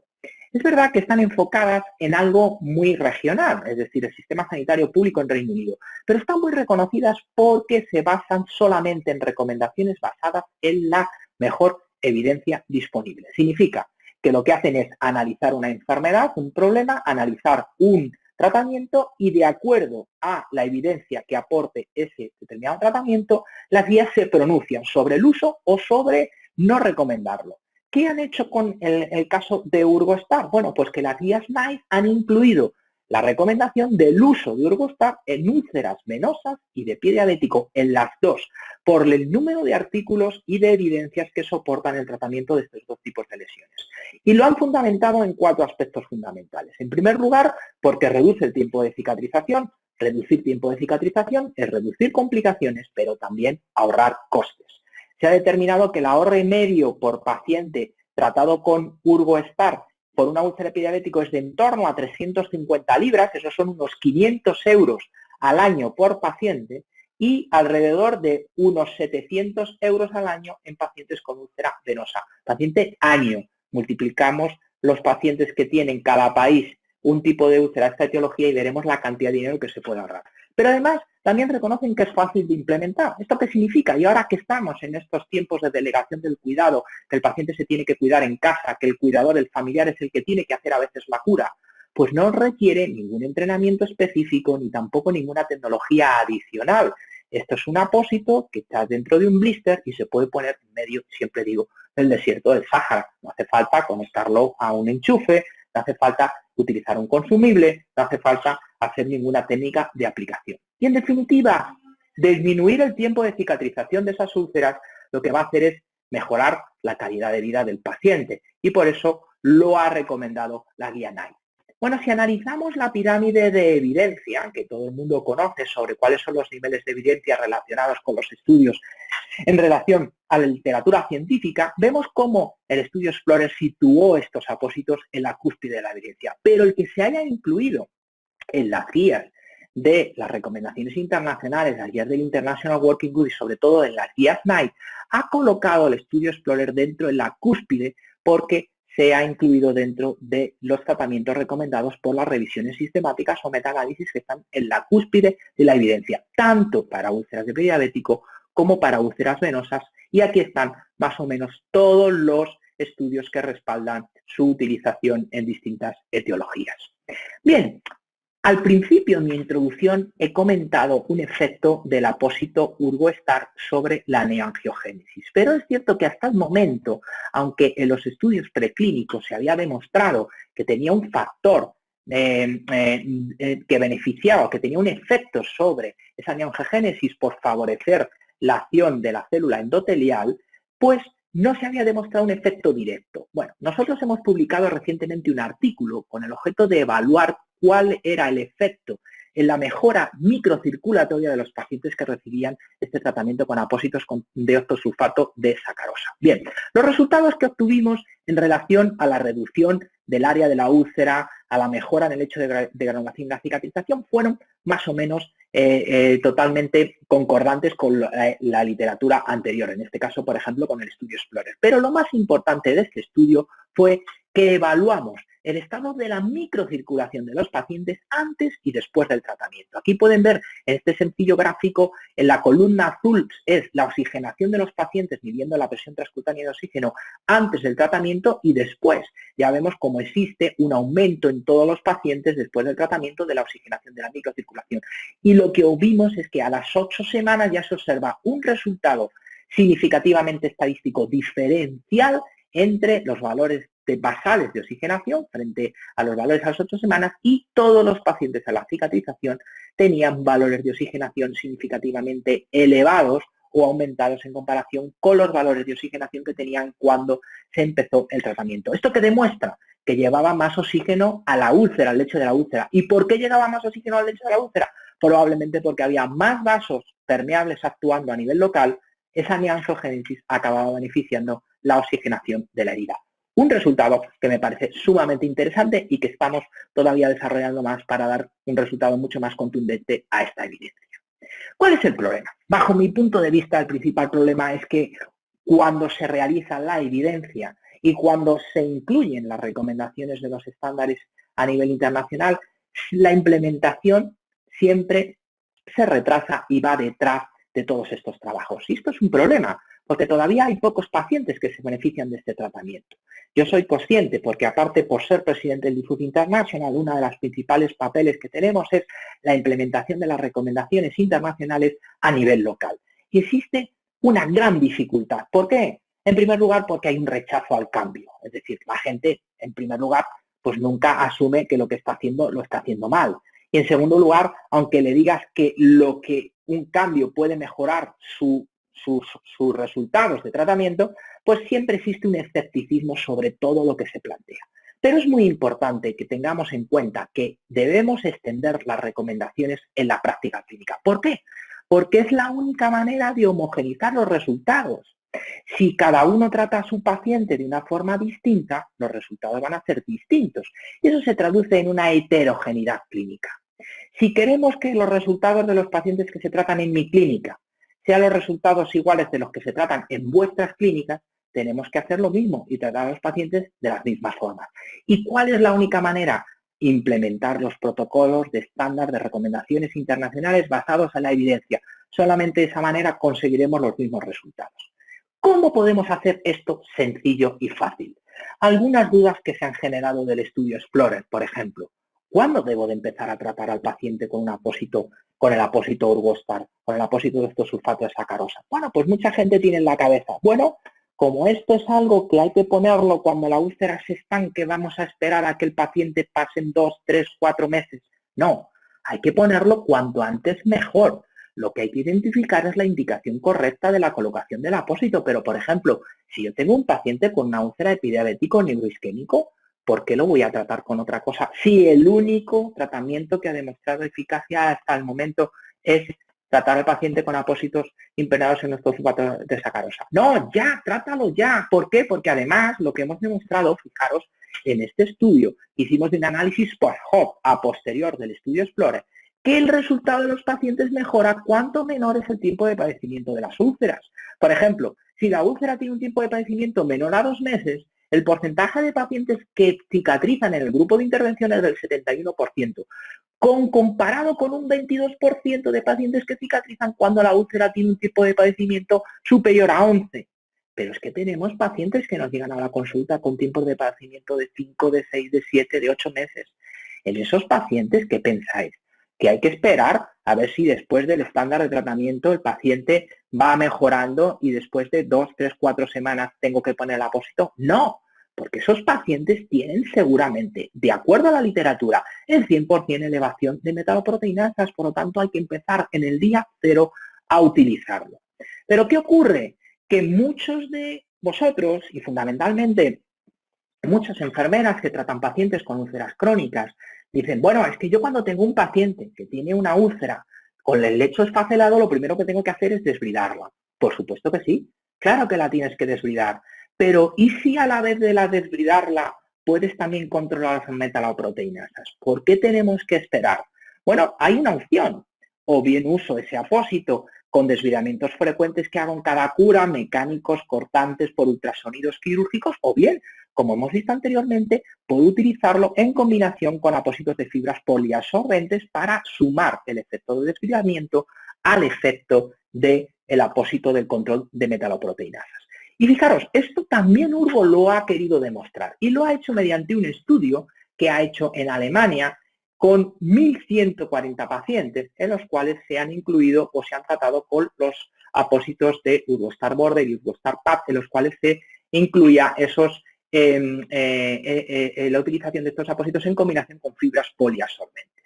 Es un estudio observacional donde se han incluido 1.140 pacientes con úlceras de distintas etiologías. Y lo que han hecho es seguir a los pacientes durante 12 semanas y documentar en esas 12 semanas 4 visitas para ver qué pasaba con ellos. Bueno, sin entrar en mucho detalle, porque el estudio lo tenéis a vuestra disposición en PubMed, o si no, seguramente Urgo os lo va a facilitar, algunos aspectos o resultados importantes. Por ejemplo, independientemente de la etiología de la úlcera, todos los pacientes tratados con este tipo de apósitos tuvieron una reducción de el área de la herida al final del estudio, es decir, a las 12 semanas, de media de más del 95%. Quiere decirse que casi todos los pacientes a las 12 semanas de tratamiento habían tenido la úlcera había casi reducido 100%, había cicatrizado prácticamente tras 12 semanas de tratamiento, independientemente de la etiología. Esto es muy interesante, pero en combinación con lo que yo estaba comentando antes, es muy interesante saber que independientemente del estado en el cual estaba la úlcera en el momento del tratamiento, es decir, independientemente de que el lecho estuviese granulado o que el lecho estuviese esfacelado, el resultado fue bueno en todos los casos. ¿Qué ocurrió? Cuando el lecho estaba granulado, mayor porcentaje de pacientes cicatrizados, pero fijaros que incluso en los pacientes que presentaban lechos de granulación con esfacelo también hubo un porcentaje de cicatrización casi similar. ¿Y qué ocurrió? De nuevo, cuanto antes mejor.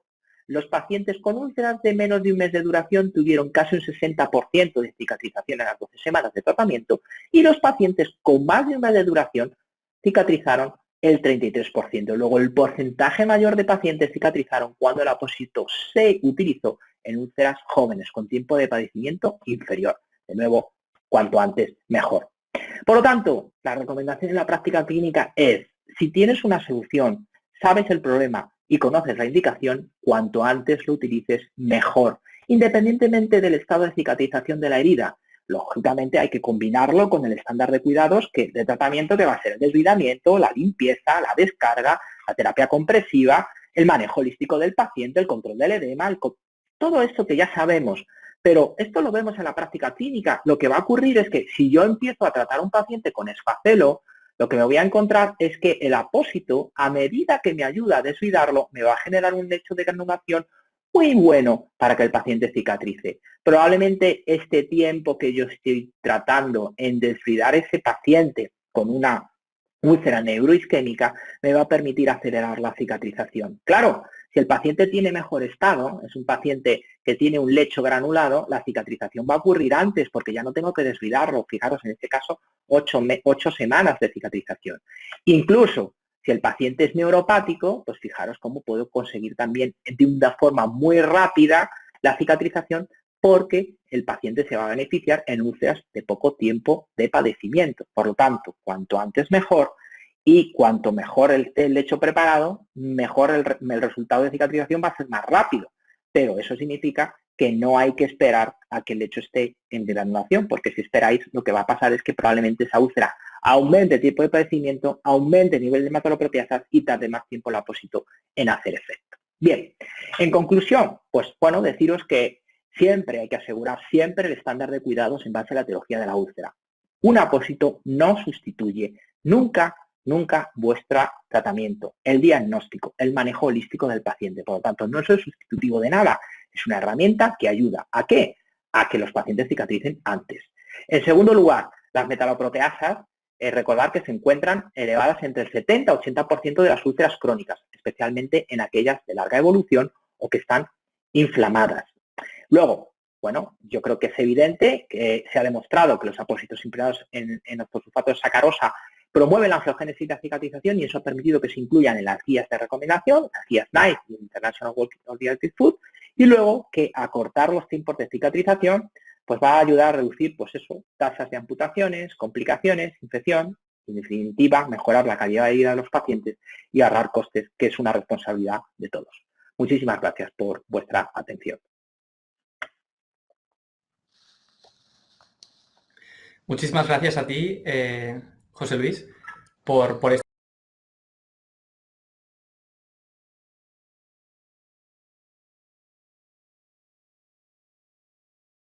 explicación. Qué difícil es hablar a veces de evidencia, ¿no? Qué tedioso se puede hacer y qué agradable es oírtelo hacer a ti y además con esta multitud de estudios tan distintos, ¿no?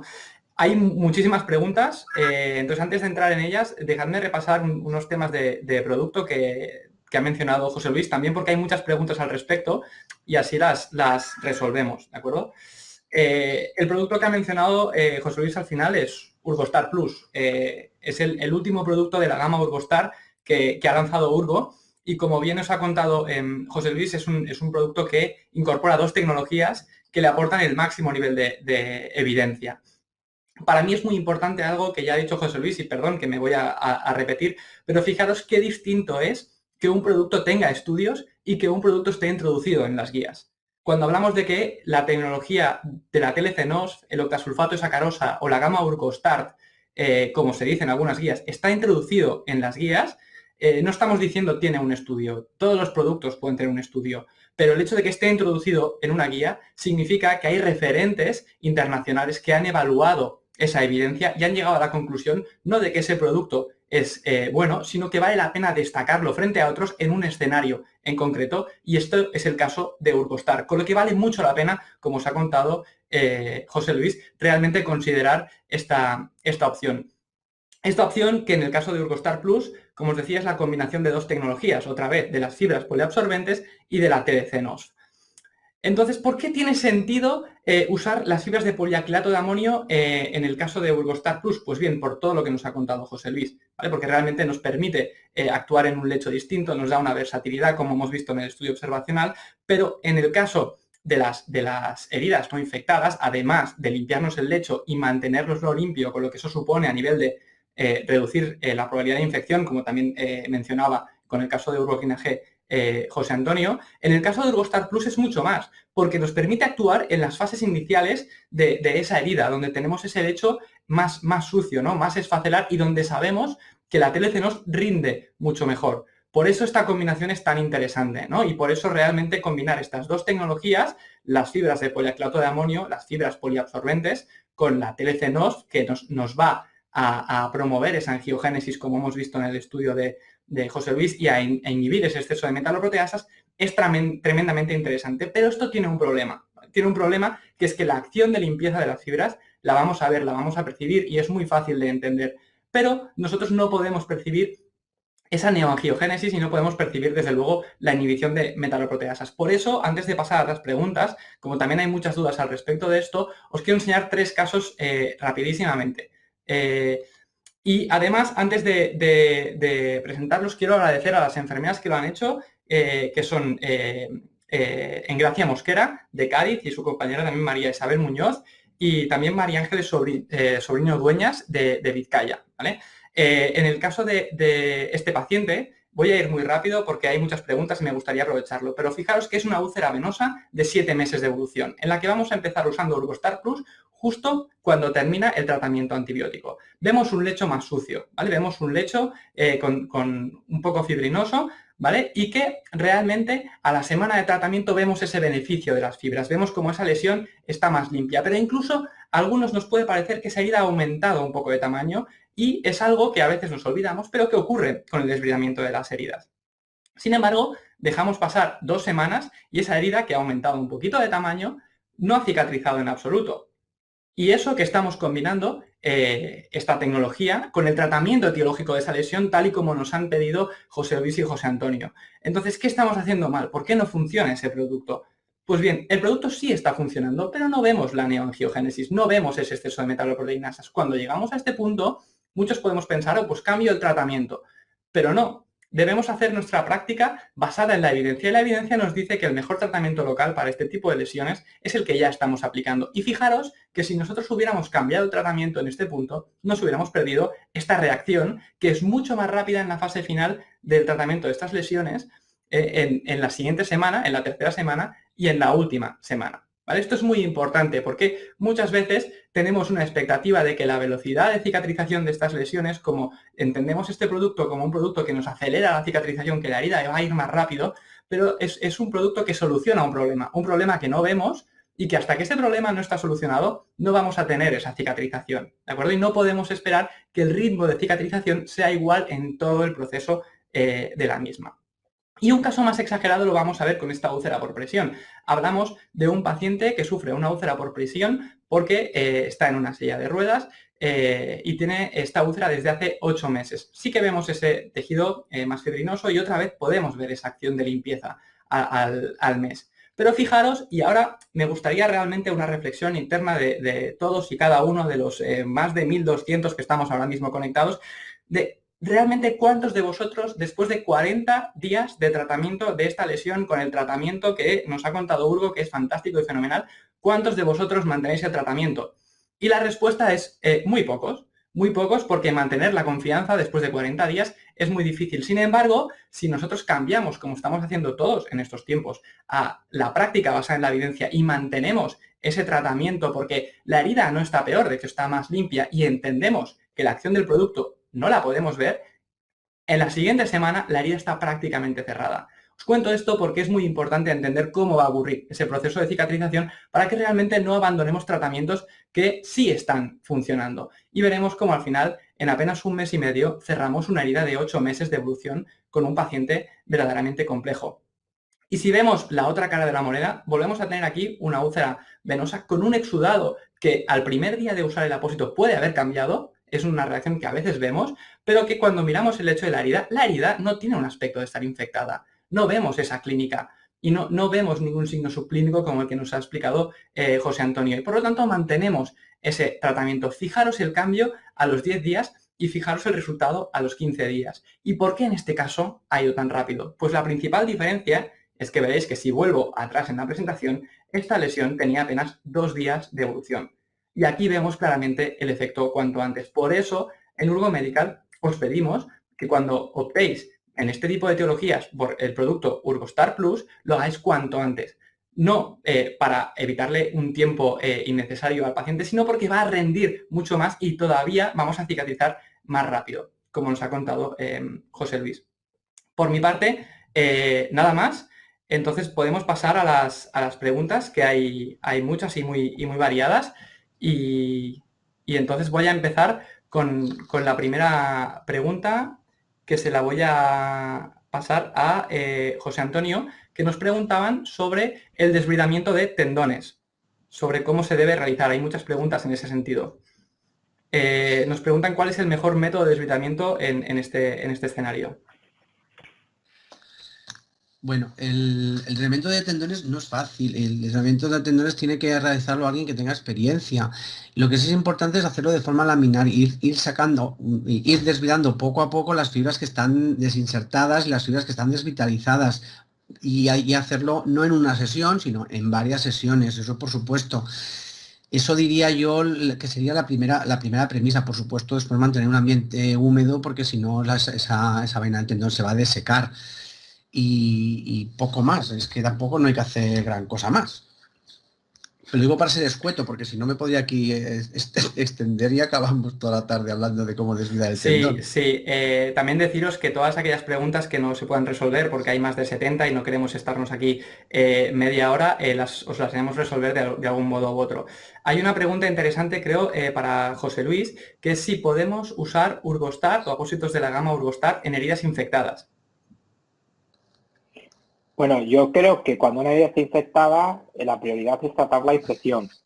Y una vez que la infección esté tratada, podemos continuar con el tratamiento de Urgostat. En ese sentido, lo fundamental es cuando la úlcera esté infectada, tratar la infección. Otra cosa distinta es comentar esas presentaciones clínicas que están en ese borderline entre la infección local y, como se ha visto anteriormente, eventos de colonización crítica, que es un término en desuso que al final acaba siendo esa carga bacteriana no controlada o esa biopelícula. En esos casos, si utilizamos un apósito que combine en el desvidamiento, pues en este caso con Urgostat Plus lo podríamos hacer, pero siempre la prioridad es tratar la infección y asegurarnos que la infección está controlada. Otra pregunta respecto a Urgostat para José Luis también es si se puede combinar con colagenasa y cuánto tiempo podemos usar Urgostat en una herida. Pues no, combinarlo con colagenasa no. Recordar, la colagenasa es una metaloproteinasa, es una enzima. Entonces, esa enzima lo que es un método de desvidamiento, por lo tanto, en principio no. No es recomendable la utilización de productos, de asociación de productos, es decir, lo que se llama coctelería de apósitos, debemos de huir de ellos, de forma genérica, Y me parece la otra pregunta, que ¿cuánto tiempo puede estar en la herida? ¿Era la pregunta? Urgostat, sí. Si existe un límite Sí, de tiempo que bien. puede usar Urgostat. Vamos a ver, va a depender un poco del estado de proceso de cicatrización que tengamos del paciente, del nivel de sudado y del control que requiera el paciente en la frecuencia. Pero nosotros hemos llegado a mantener un Urgostat hasta 5 o 6 días sin ningún tipo de problema cuando los pacientes ya tienen un proceso de cicatrización muy controlado y con un lecho de granulación perfecto, o sea que sin ningún problema. Entiendo que se referían a esto, entre cambios, porque sabemos que a nivel de tiempo que puedas usar Urgostat no hay un límite, Me simplemente imagino que tiene se refería sentido. a la frecuencia de Exacto. tratamiento, claro. Pues Nos a preguntan título también... genérico podríamos decir eso. No, sigue, por favor, José Luis. No, que a título genérico podríamos decir que el máximo tiempo que nosotros hemos llegado a mantener apósitos, eso está entre 5 días aproximadamente. Nos preguntan también respecto a Urgoclina G, para José Antonio, veo que hay un montón de preguntas de producto. Sí, ¿cuánto tiempo se puede usar? Entiendo que no solo Urgoclina G, sino cualquier apósito de plata. ¿Cuánto tiempo podemos usarlo? ¿No? Yo respondería las dos cosas, igual que José Luis, entre curas y más allá de eso. A ver, si yo tengo una lesión con signos clásicos de infección, con una infección instaurada, no lo voy a dejar 7 días, por supuesto. Normalmente con una situación de infección, 24 a 48 horas como mucho, es el momento, porque tenemos que limpiar esa lesión, tenemos que desvidar y tenemos que hacer todo el proceso de cura. Y posiblemente, si hay altos niveles de exudado, el apósito seguramente estará ya no saturado, pero vamos, que no tendrá la misma efectividad. Por lo tanto, depende del estado de la lesión. ¿Durante cuánto tiempo? He comentado en la presentación que las recomendaciones sobre la utilización de los productos con plata tendríamos que hacer el tema de las 2 semanas, ¿no? 2 semanas evoluciona, perfecto. No evoluciona, hay que reconsiderar qué es lo que está pasando. Luego sí que es verdad que si la herida todavía mantiene ciertos signos de infección atenuados, pero los sigue manteniendo, vamos a mantener el tratamiento porque está respondiendo. Sí que es verdad que hay algún estudio, sobre todo en Canadá, si no recuerdo mal, que hablan de la utilización de platas en periodos muy largos de tiempo, pero son casos excepcionales.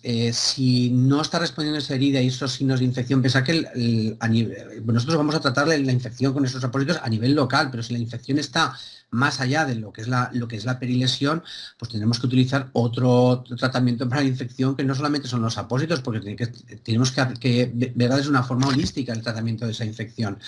Entonces, yo para resumir, dependiendo de cómo está la herida, en una herida infectada con signos instaurados y evidentes, más de 48 horas no se deja incluso antes, incluso a las 24 horas, los primeros 2-3 días hasta poder gestionar esa biocarga. Y a partir de cuánto tiempo, pues yo me marco siempre el periodo de las 2 semanas y depende de la evolución que tiene, lo alargo o simplemente se elimina. Y si veo que se están pasando de esas 2 semanas y mantiene signos de infección, hay que buscar más allá.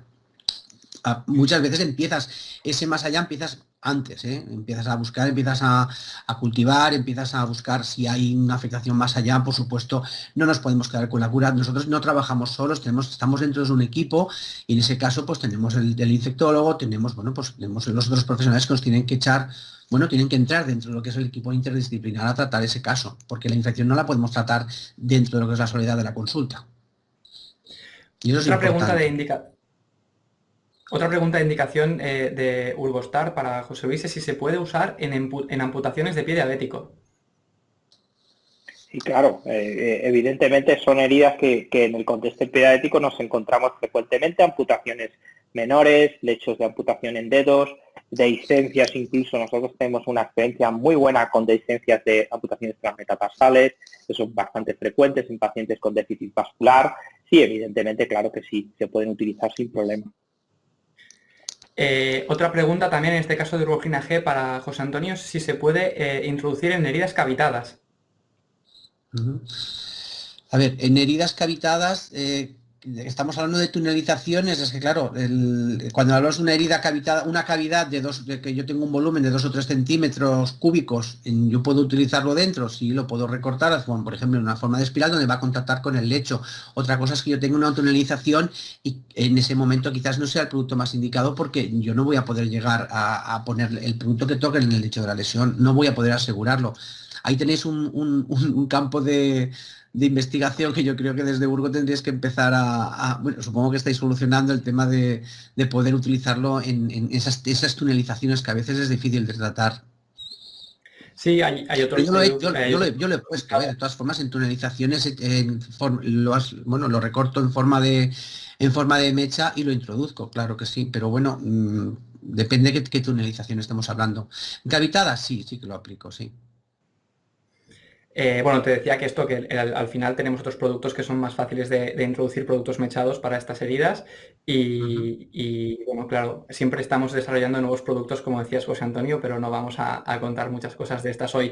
Hay muchas más preguntas, muchas de ellas ya las hemos respondido a lo largo del webinar, entonces os animo a que lo repaséis, sobre todo preguntas sobre indicación de heridas, sobre práctica clínica en herida infectada, en pie diabético, si se puede usar en varias etiologías, por ejemplo, Urgostar. Todo esto ya lo han contado José Luis y José Antonio. De todos modos, vamos a recoger todas esas preguntas más frecuentes, os las responderemos y os las haremos llegar para no tener tampoco aquí mucho más tiempo a José Luis y José Antonio. Quiero agradecerles a ellos otra vez que estén hoy aquí con nosotros. La verdad es que ha sido un gusto, se me ha pasado volando, espero que a todos vosotros también, porque habéis aguantado con niveles muy altos de participación durante toda la presentación. Así que muchísimas gracias. También pediros un último esfuerzo y es que vamos a dejar una encuesta de satisfacción ahora cuando terminemos de hablar y si podéis contestárnosla nos ayudaréis un montón a mejorar y a tratar los temas que más os resulten interesantes. Entonces, desde Urgo Medical y por mi parte, muchas gracias a todos. Muchas gracias, José Antonio. Muchas gracias, José Luis. Y nos vemos en la próxima.